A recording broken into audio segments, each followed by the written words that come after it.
Of your crackers.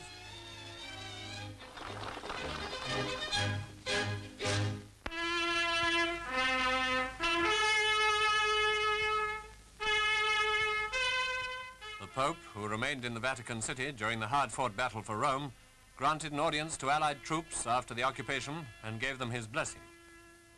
With our heart's affection, we bless you and all you dear ones at home. You know very well, you have had an experience now of the dangers and uncertainties of life in the midst of a war.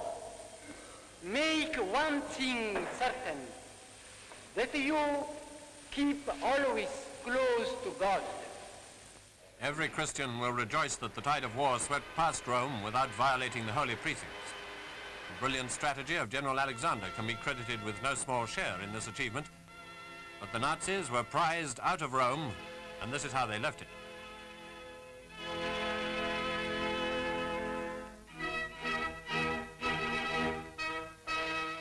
Anything on wheels was pressed into service for the retreat of the invincible Germans from hand barrows upwards.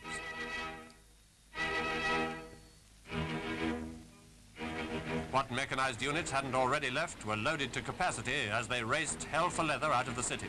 Speed was the order of the day.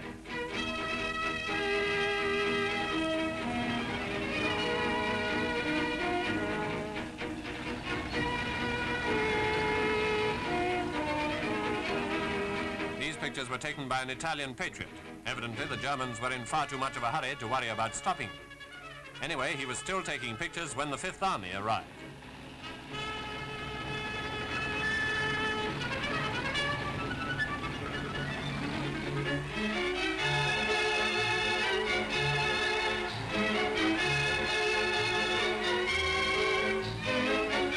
When we entered the city, we found plenty more patriotic Italians who had long been waiting for the day of liberation. They lost no time in making themselves known to the troops and giving them all possible assistance. They knew, for instance, where snipers were concealed. It wasn't long before these were being smoked out.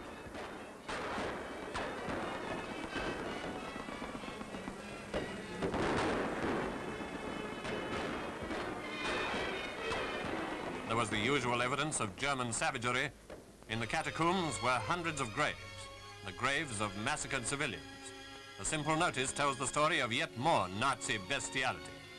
Here are 320 victims of German terror.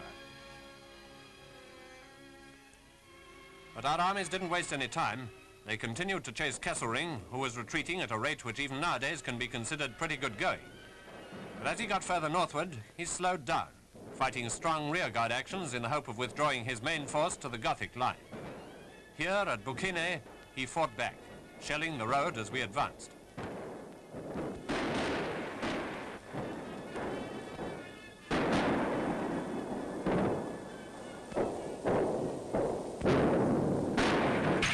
But whatever Kesselring hopes to do, he must know by now that it's General Alexander who calls the tune in Italy these days.